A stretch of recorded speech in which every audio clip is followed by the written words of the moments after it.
بسم اللہ الرحمن الرحیم۔ السلام علیکم۔ ایک دفعہ قبیلہ بنو سلیم کا ایک بوڑھا ضعیف آدمی مسلمان ہوا۔ حضور صلی اللہ علیہ وآلہ وسلم نے اسے دین کے ضروری احکام و مسائل بتائے اور پھر اس سے پوچھا کہ تیرے پاس کچھ مال بھی ہے؟ اس نے کہا، خدا کی قسم، بنی سلیم کے 3000 آدمیوں میں سے سب سے زیادہ غریب اور فقیر میں ہی ہوں۔ حضور صلی اللہ علیہ وآلہ وسلم نے صحابہ کی طرف دیکھا اور فرمایا، تم میں سے کون اس مسکین کی مدد کرے گا؟ حضرت سعد بن عبادہ رضی اللہ عنہ اٹھے اور کہا، یا رسول اللہ صلی اللہ علیہ وسلم، میرے پاس ایک اونٹنی ہے جو میں اس کو دیتا ہوں۔ حضور صلی اللہ علیہ وآلہ وسلم نے پھر فرمایا، تم میں سے کون ہے جو اس کا سر ڈھانپ دے؟ سیدنا علی مرتضیٰ رضی اللہ عنہ اٹھے اور اپنا عمامہ اتار کر اس اعرابی کے سر پر رکھ دیا۔ پھر حضور صلی اللہ علیہ وآلہ وسلم نے فرمایا، کون ہے جو اس کی خوراک کا بندوبست کرے؟ حضرت سلمان فارسی رضی اللہ عنہ نے اعرابی کو ساتھ لیا اور اس کی خوراک کا انتظام کرنے نکلے۔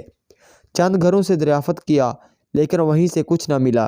پھر حضرت فاطمہ الزہرا رضی اللہ عنہا کے مکان کا دروازہ کھٹکھٹایا، پوچھا کون ہے؟ انہوں نے سارا واقعہ بیان کیا اور التجا کی کہ اے اللہ کے سچے رسول صلی اللہ علیہ وآلہ وسلم کی بیٹی، اس مسکین کی خوراک کا بندوبست کیجیے۔ سیدہ عالم رضی اللہ عنہا نے عبیدہ ہو کر فرمایا، اے سلمان رضی اللہ عنہ، خدا کی قسم، آج ہم سب کو تیسرا فاقہ ہے۔ دونوں بچے بھوکے سوئے ہیں لیکن سائل کو خالی ہاتھ جانے نہ دوں گی۔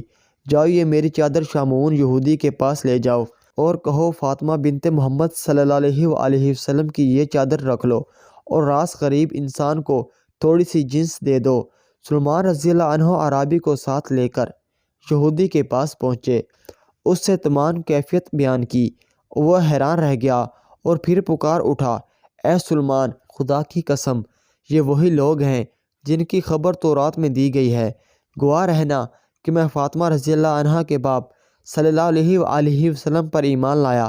اس کے بعد کچھ غلہ حضرت سلمان رضی اللہ عنہ کو دیا اور چادر بھی سیدہ فاطمہ رضی اللہ عنہ کو واپس بھیج دی۔ وہ لے کر ان کے پاس پہنچے۔ سیدہ رضی اللہ عنہا نے اپنے ہاتھ سے اناج پیسا اور جلدی سے اعرابی کے لیے روٹی پکا کر حضرت سلمان رضی اللہ عنہ کو دی۔ انہوں نے کہا، اس میں جو کچھ بچوں کے لیے رکھ لیجئے۔ جواب دیا، سلمان، جو چیز خدا کی راہ میں دے چکی وہ میرے بچوں کے لیے جائز نہیں۔ حضرت سلمان رضی اللہ عنہ روٹی لے کر حضور صلی اللہ علیہ وآلہ وسلم کی خدمت میں حاضر ہوئے۔ حضور صلی اللہ علیہ وآلہ وسلم نے وہ روٹی اعرابی کو دی اور فاطمہ زہرا رضی اللہ عنہا کے گھر تشریف لے گئے۔ ان کے سر پر اپنا دست شفقت پھیرا، آسمان کی طرف دیکھا اور دعا کی، بار الہی، فاطمہ رضی اللہ عنہا تیری کنیز ہے، اس سے راضی رہنا۔